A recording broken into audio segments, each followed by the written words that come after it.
Buongiorno e benvenuti a Modena. Good morning, welcome to Modena, second day, third edition of the Motor Valley Fest. I would like to greet all those in attendance, all those who are here in person and those who are connected remotely. We'll be talking about social changes and how consumers change. I would like, therefore, to welcome Patrizia Cianetti, Marketing and Communicator Director Marketing, Ducati Motor Holding SPA, Francesco Morace, Sociologist. We then have the Chief Marketing Officer of Materassi, Paolo Tubito. And remotely, we also have Director Global Automotive Google, Christian Richter, and Managing Director Strategy and Consulting Lead Accenture China, Marcello Tamietti. So during this morning, we will be talking about digitalization, a concept that is very, very famous these days. We are now considering so many cases like Amazon and Alibaba, so they're skipping the traditional market in a way. So two aspects are going to be most interesting for us, for sure, connectivity and therefore the intrinsic feeling of individuals that lead them to look for certain services to meet their needs, and then digitalization in the purchasing process involving the Motor Valley, and we will see how this impact on lifestyles and performances. So digital can even add value to what we do, and we will discover it during this morning session. Let me give you a sociological overview of the different purchase scenarios to see whether purchase patterns can be changed according to the type of purchase you're going to make. Mr. Soraci, you have the floor. Yes, welcome. Welcome to you all. I remember I was here 4 or 5 years ago in Modena. Actually, today, the topic we're going to deal with is going to be easier for us to face. I will try to summarize all the changes you see here on this matrix, where you can see all the elements that are then cross-matched with digitalization. And then there is a specific plotting that shows you not only inclusivity, but also the trust chain and collaborative protocols. All of them are part of a scenario that has become our present is not just a nearby future. In sociological respect, the scenario has been transformed in very little time by the pandemic that has accelerated everything enormously. All these changes are not just related to a niche of experts or pioneers, most expert people who are passionate about the digital sphere, but actually this is a pervasive change that is also systemic. Tre definizioni ci danno il peso del cambiamento in atto. È un So the change that is ongoing is something we've been talking for a long time now. And I've had an opportunity to also take the floor in the nearby meeting room. Here you were talking about energy, hydrogen, methane. The energy of the future is the right mix amongst all these different things. Cercando di dare delle indicazioni anche molto operative. So I would like to start with an expression that may strike you, a common good or augmented ethics.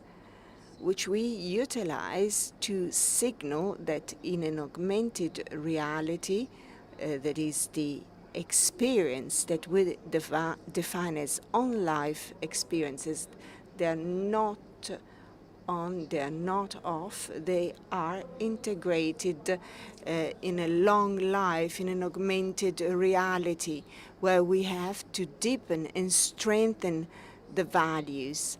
So this is an aspect which companies represented here have fully understood. So ethics cannot but be the cherry on the pie. Just think of how the concept of sustainability has changed when talking about the circular economy. One thought about some exoteric phenomenon. Today, talking about circular economy is strategic. It's something we all have to face. So seen in this perspective, I can tell you that the profound values of the people are changing, and they are changing much more in our young people and then in adults. And I would like to strengthen the concept of generational alliances. So in men's history, we've never been in a situation where generations that are very far away take to the streets and demonstrate on something like climate change. Just think of the 60s and 70s. Everything has changed so radically today. This is a propulsion element of an extraordinary value. So we have a generational alliance between nephews and grandparents, or children and parents. When then the New Deal will acquire a new propulsion, a new strength. It is a geometric propulsion. It is a geometric growth. It is not a linear growth. When reading forecasts, we tend to interpret change in a linear manner, but actually everything is going to take place much more quickly, because it is a very recent element whereby we have experienced a sort of a virtuous alliance between generations, producers, and therefore the change is of a systematic nature. It is systemic, it is pervasive, and cannot be avoided. Pervasive meaning that it affects all the components of society, all the generations in society. So through all these alliances, everything is changing.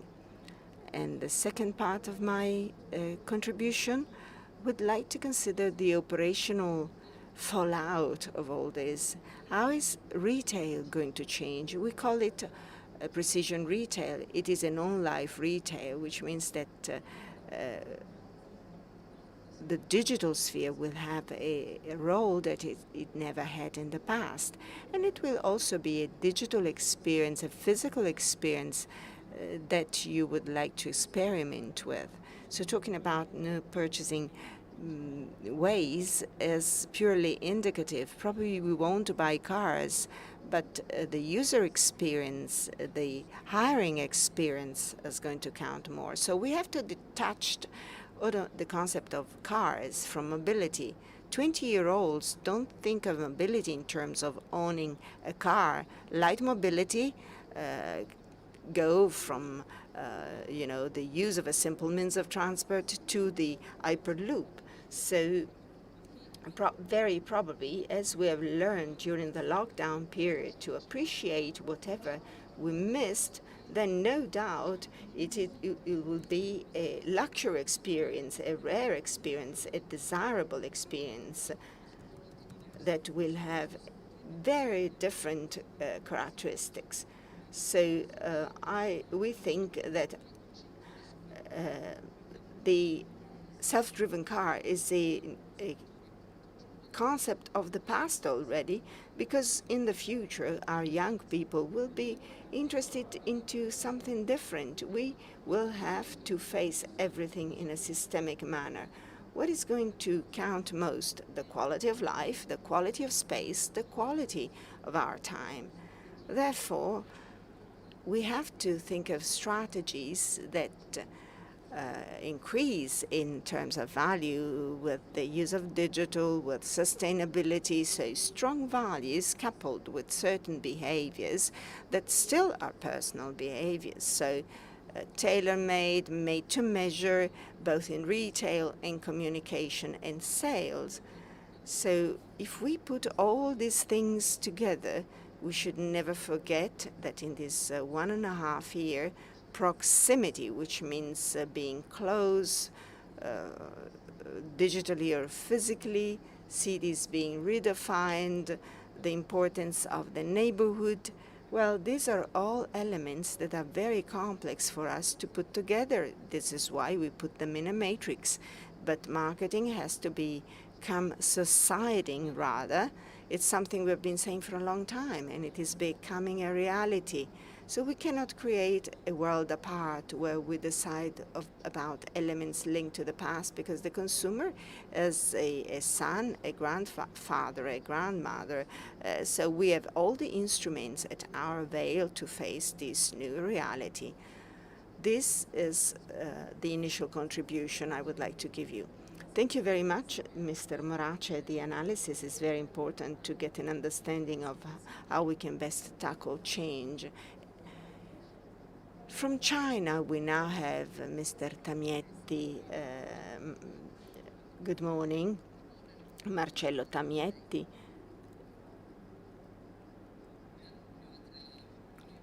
Can you hear me? Yes, of course. I've got a question for you. First of all, prima di cominciare avrei una... Before we start, I have a question to Mr. Tamietti. We were talking about changes.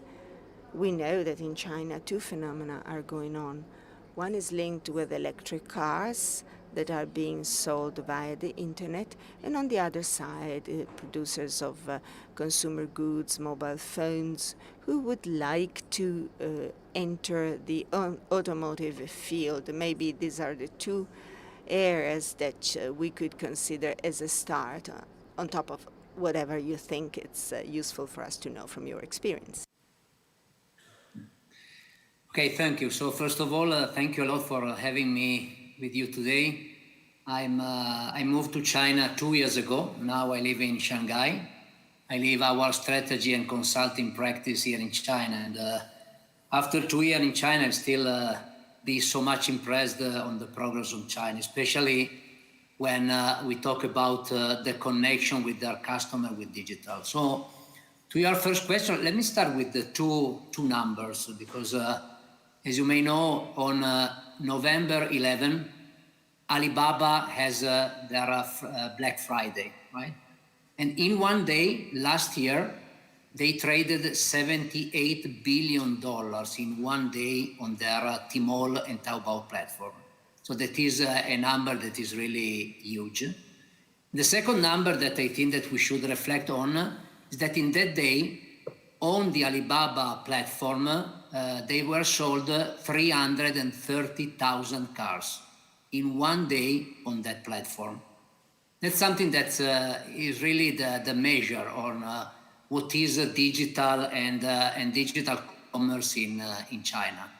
Then, if you look at these 330,000 cars sold in one day, you discover that the final consumer were not really buying the car itself on the platform, but was buying the right to go to a dealer of that brand and then to get the right to get that car for the price that was established on the platform.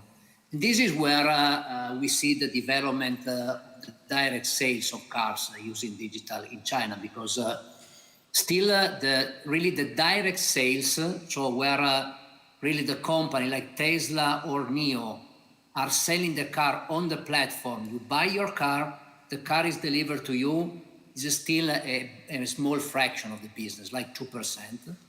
But it's becoming more and more popular, going to the website of the car manufacturer, and of course choose your car, buy your car with a fixed price, and then to close your purchase to the dealer. And this is where in China we see a new way of working between the car manufacturer and the dealers, because both now they realize that in the cooperation with the two, using digital, they can really be an ally against their big threat that are the big car online selling platform.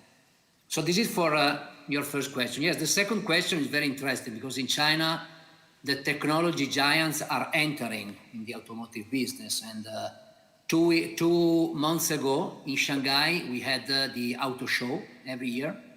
And this year it was in Shanghai. It's 1 year in Beijing, the other in Shanghai. And in the Shanghai Auto Show, Huawei presented their own car. And they have a plan to be one of the major car manufacturers of new electric vehicle. Their plan is to build 2 million cars per year in a few years. And in doing that, it is easy to understand that in electric vehicle, a company like Huawei can become a leader because they have all the capabilities. They have a platform, they know how to deal with the consumer experience through their smartphone business. They have the connectivity with 5G. They have a huge network of point of sales. And of course, they know how to deal with batteries. So if you look at new energy vehicle, a company like Huawei has all the ingredients to become really one of the leaders in China in this space. And the same is Xiaomi. Xiaomi, that is one of the largest producers of smartphone, again, declared that they are entering in the automotive business. So quite soon in China, you will see the cars from Xiaomi on the road. And then Didi, that is the Uber of China, again, has done a joint venture with BYD, that is a key electric vehicle producer in China, to produce their own cars for their fleet of shared mobility. And that's another angle. So very quickly, China, we all know that has been always the lighthouse of digital experience. I think that the message from here is that it's accelerating with a pace that is really unprecedented, especially in the automotive business.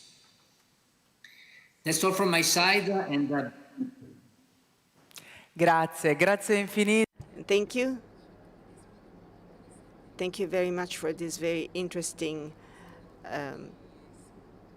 insight you gave us. I've seen other speakers nodding when listening to the figures.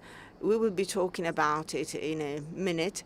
So before talking about the feelings you have been given through this presentation by Mr. Tamietti, I would like to take some more time and approach Mr. Richter.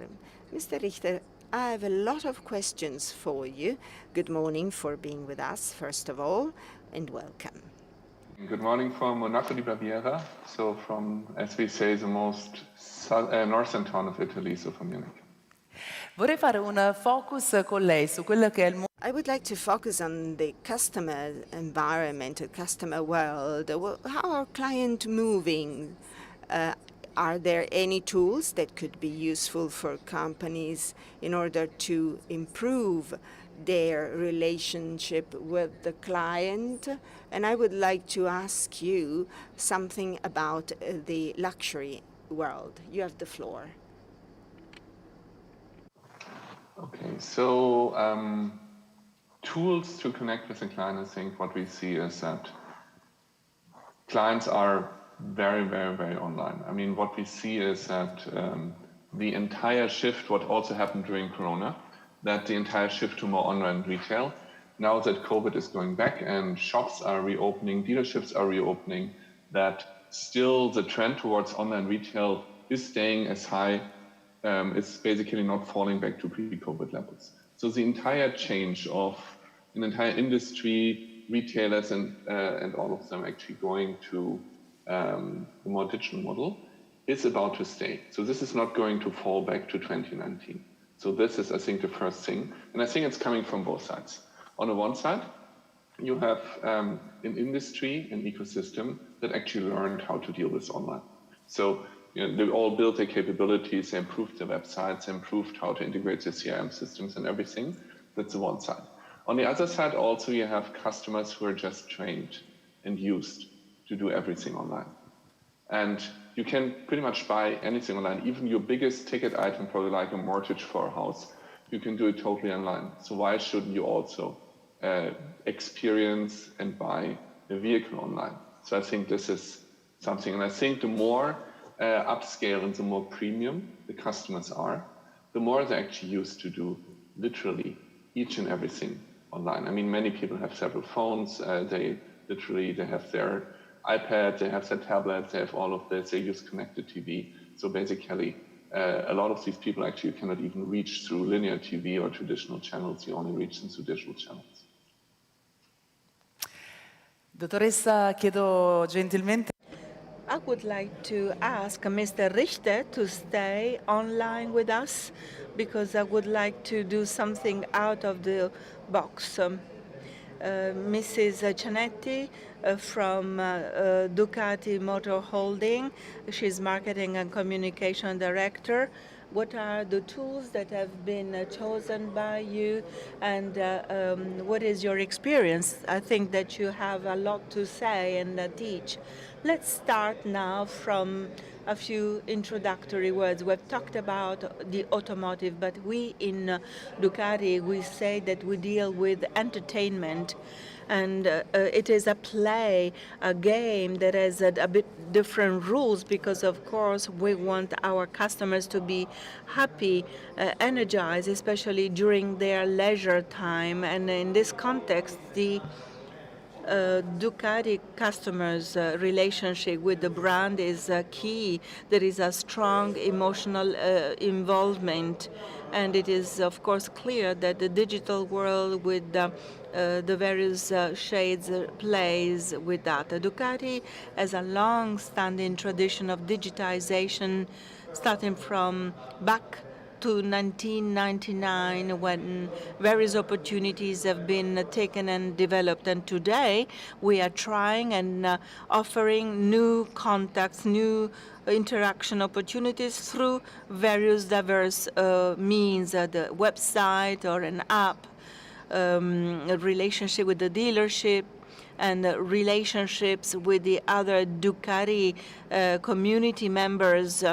Mr. Morace talked about proximity and experience, and I like that concept. And so the brand's role and brand awareness, as Mr. Giannitido said too, is to organize opportunities and dismantle barriers and work on proximity, because at the end, excitement, fun can be expressed, especially when you experience it. You live it, and so we are totally aligned with this concept of fully integrating all this in this continuous cycle, this very idea of using a digital tool that brings people together, that allows them to live physical experiences of driving on the racing track, etc., and with feedback on the various social channels.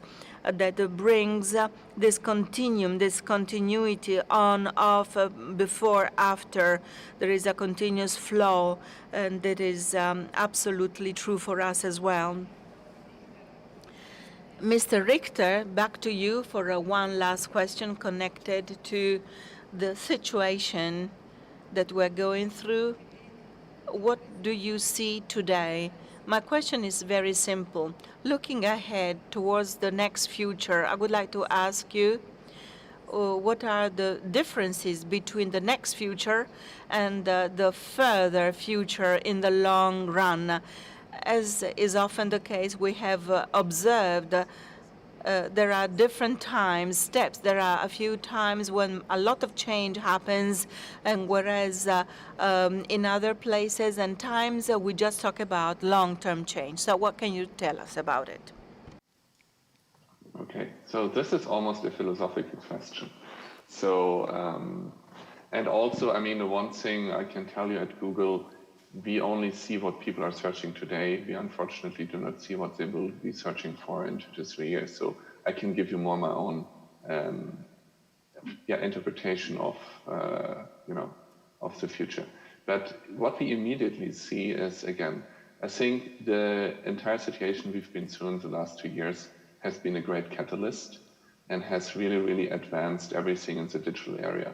And it's also given brands and manufacturers, everybody, a much better way to actually connect with the customer and stay in contact with them, also over the customer lifecycle. And just think about, for example, electric vehicles. And if you have an electric vehicle, I think you've got way more touch points, or an electric motorbike, for example, as Ducati's in the room. You've got way more daily touch points with the customer than if you have a combustion engine, because you got a charging interaction every day. And this is already is an interaction. Probably there's an app and all of this. So just think about all of the data, all of the exchange. This is going to happen. And I think if you always look at the future, I think any technology or any trend is always very, very, very much overestimated in the short run and very, very much underestimated in the long run. And I think when it comes to everything we're seeing, to electrification, to new sales models, to the importance of mobility, sustainability, but also the social aspect of mobility, for example, because mobility still is almost a basic human need. I mean, people need to get from A to B, to go to their jobs, to get their children to school, to visit their family and all of this. And there's not always public transport, in particular, if you live in rural areas or if you need to move between a rural and the urban area and all of this. So if you think about all of these trends and all of these, and then you actually add technology to the mix and you see the things you can do with technology, with new batteries, with a smarter grid, with AI and cloud computing, allocating assets in a very, very, very smart way, connecting people, giving them the need, what they need now to get from A to B. I think we will see really a lot of change coming to us in the next 5 to 10 years. And again, the always thing is think about not when it will happen, but I would always see what will eventually happen and what will be the end game. And then you may be wrong with the timing, 2 to 3, 4 years maybe, but eventually I think if you just do a solid extrapolation of the trend to the end, you can pretty much guess what the end game is. I know that was a bit philosophical, but I hope it answered your question. Grazie, grazie infinite quindi al dottor Richter per... Thank you, Dr. Richter, for your recommendations. You talked about sustainability, mobility, relations, connectivity, and we have often mentioned it since the early morning. So thank you, Dr. Richter. And now I would like to ask Mr. Tubito what your point of view is, Chief Marketing Officer from Maserati.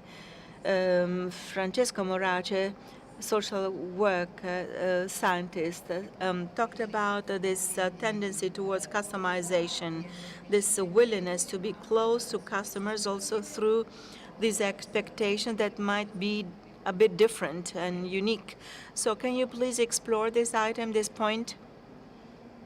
That is fundamental. There has been a true change in Maserati throughout the brand history. The shift towards a new time, a new era, has been marked by a different focus that is consumer-centric, namely the customization of products, so that products are manufactured to suit the needs expressed by consumers, not just goods, but services. That's what I mean. So we are focusing on a consumer-centric approach. Maserati is now changing, not just a company that is proud of its past, but also looking ahead towards the future in terms of technology, design, transformation. Of course, everything, it turns around products, but services as well. At that point, customization becomes fundamental. Why is that so? Because going back to the idea of a consumer-centric concept, this is part of our life on a daily basis. Let's think of Amazon, Alibaba, etc. These e-commerce platforms, as well as Google, are ever more designed around customers' preferences. I want something I want what I want whenever I want it. That's the objective. That's how we reason, we think. These are contributions transferred from one world to another. I want to buy a certain product whenever I want it, and so Amazon is the favorite platform that you go to buy something, and I want it to be received when I want it. As for the automotive sector, we are living a very similar experience. Yesterday, we talked about, we showed a car designed by in cooperation with Massimo Bottura. It was designed and created in about 7-8 months.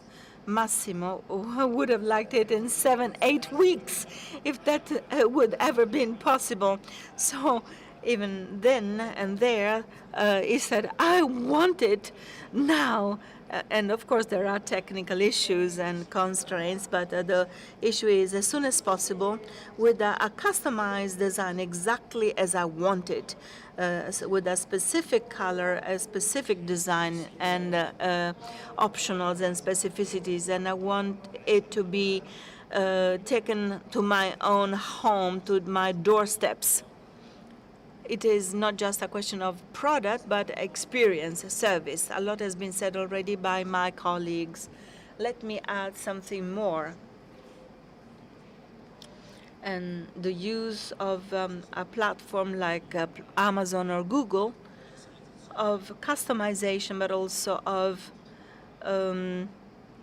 being able to be forward-looking in foreseeing customers' needs and wants.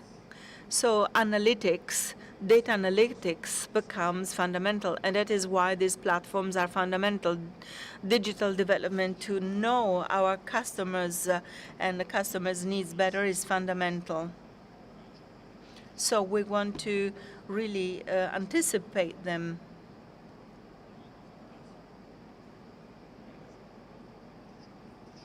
So we really anticipate what the driver of this new car will be, and we from the day of purchase onwards. So when we talk about your experience, of course, we are referring to a true point of excellence, and there we find niche premium cars. There is a customization program that has to be intended in a certain way for a certain kind of cars. If we refer to bigger numbers, what is the typical customer evolution in that sector? You say Maserati, yes, of course. There is a very deep change and transformation that is going on. We are now no longer focusing on classic, but to modern luxury products, trying and being appealing towards younger generations for whom sustainability is a key factor. So we have specific plans from that point of view, and so there you have the access to brand, services, quality. This is fundamental, and there again you have various types of developments for the future. We talk about a new era. There is a transformation that is absolutely key, fundamental, not just in terms of products. So as for the new products, the next few months we will have new products with the connectivity that is avant-garde and that is connected to luxury consumers, the luxury modern consumers who have completely different expectations than the past. And also from a digital point of view, not just for the interiors of the car, but also the connectivity with the dealers that will be much faster. Well, I go back to Mrs. Cianetti. Ducati, the world that is changing? What are the things that you have been surprised about, and what do you expect? We've talked about big numbers from an economic point of view and in terms of sales, in terms of cars. What about your point of view on these two aspects? What can you tell us? As for the evolution of the Ducati community, that is true for all the other brand communities, the main aspect that impressed us, that surprised us, was a side effect that is absolutely positive, deriving from pandemics, in the sense that we have seen how Ducati customers have come back towards the motorbike universe, because this characterizes freedom, the lack of constraints, autonomy, freedom, independence, and individualism without any need to share anything with others. So this is quite a positive element here.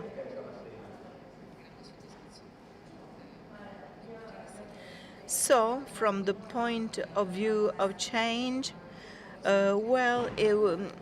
in the Ducati community, we find a renewed energy, especially in young people, and also coming back.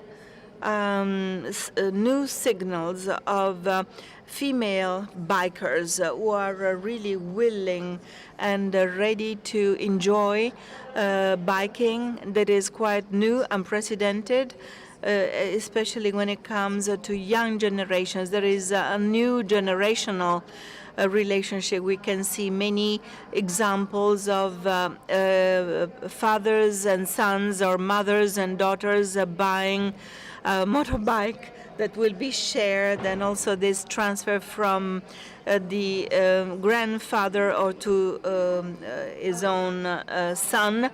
And it is really this as a multiplying effect.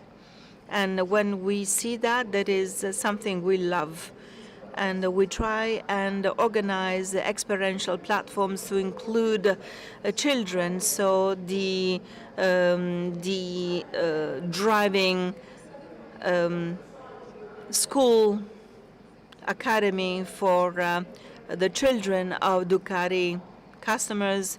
And for example, we have a strong digitization, be it the use of our website or social media. We have more than 12 million hits, people visiting our website and asking about the various technicalities, millions of followers on the various types of platforms, and that is quite exciting, and that has a precious value for us. And it is highly demanding, on the other hand, because the intensity at which you live the Ducati experience is also mirrored in digital relations. So people expect a comment, an answer, a replies right away. They want to be involved in a chat, in a discussion, and they do so with a total passion, flooding us with messages, pictures, and congratulations, but also arguing and criticizing us if the choices we make do not really mirror the community's feelings. So from that point of view, we have to deal with significantly large numbers. And now, Mr. Morace, talking about the change, disruption induced by the pandemic, is there a true willingness for freedom? Have we rediscovered the beauty of certain things? Have we become more difficult, challenging, demanding? Is it also because of this pandemic? What can you tell us about it? Okay, even we daily observe changes that occur under our eyes, the ongoing changes. I'm referring to Italy, but also to many other countries. So there is a willingness to go back and live one's lives in a full-fledged way, outdoor life as well, and bikes as well. And there is a ritual experience, do things with other people in maybe less superficial than before, less narcissistic, not just thinking of oneself, but thinking of relationship with others, or friends, group of friends, and who share the same kind of hobbies and passions. You see what I mean? And we become more demanding because we have understood what really matters in our lives. We have really gone back to basics and essentials and fundamentals. Talking about luxury, over the past 15 months, it means that luxury means being well, healthy, and enjoying well-being. We would never think of sick bodies and sickness, whereas now we've become much more aware of it. We don't want to talk about it, but this has become something that has become part of us. So we really want to live well and to enjoy a nice life with a good quality of life. And even younger people who have purchasing power, that kind of experience should not longer link to exclusivity, and that excludes digital, because digital is inclusive by definition. If you tell something and want to share it, you will want others to be involved and to share with others. So luxury means doing extraordinary experiences, and even if others do it, young people do not care if you're not the only one. Less status, but the power of experience, powerful experiences. That's what you should do in your sector, because in your sector you really lead to deep passions and rituals like rallies, clubs, and encounters. I mean, these brands do encourage this kind of participation, because quality means authentic quality of the product, service, and experience, and less exclusivity in the classic terms. So do something better than others and intrinsic quality. So these are the notes that I have taken. So the floor to you. Do things well and enjoy life, enjoy well-being and healthy and good life. So do better than others, living experiences. These are the last two statements that you said. And now the floor to Ducati. Meglio degli altri sono... Quality. You know, quality and do things better than the rest of the world is, you know, these are two things that Ducati's always been trying to do at all of the touch points.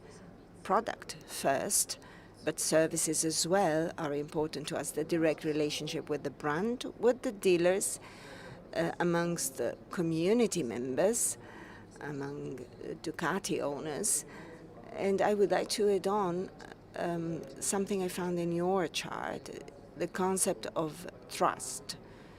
So in doing things better and declaring it, you want to also consider the trustworthy relationship between the brand and the owners. So trust is one of our founding values.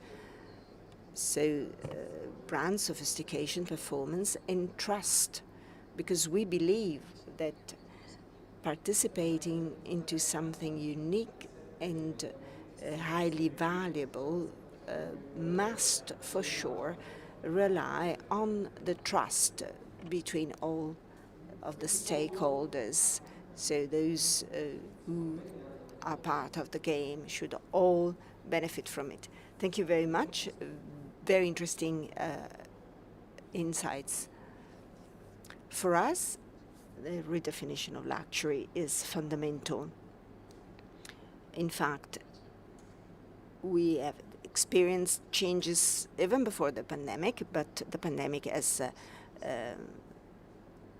accelerated the pace of such changes. And For sure, luxury has always been one of the touch points for us, whereby experience becomes more important. Trust, once again, is fundamental. Knowing that you are going to entertain a dialogue rather than a transaction with a brand makes it become less transactional and more relational, which means that the digital support becomes outstanding, especially within a community. So luxury is being transformed very rapidly. This is the pace of change. And I would like to stress an element which could also be a problem. At the point in time when you talk about trust, you have to be very careful what you do, because trust can be betrayed by little, even by the smallest detail. One wrong communication would make you lose your stakeholders' trust. So maybe say one thing less, but be always trustworthy, which is not what the School of Communicators of the last decades have done. Absolutely, you're totally right. Well, I would like to thank all the people in attendance and the Director of Global Automotive Google, Christian Richter, then the Accenture China Managing Director, Strategy and Consulting Lead, Marcello Tamietta, then the Marketing and Communication Director, Ducati Motor Holding, Patrizia Cianetti. Thank you for being with us. Chief Marketing Officer, Maserati, Paolo Tubito. Thank you. And our sociologist, Francesco Morace. Thank you.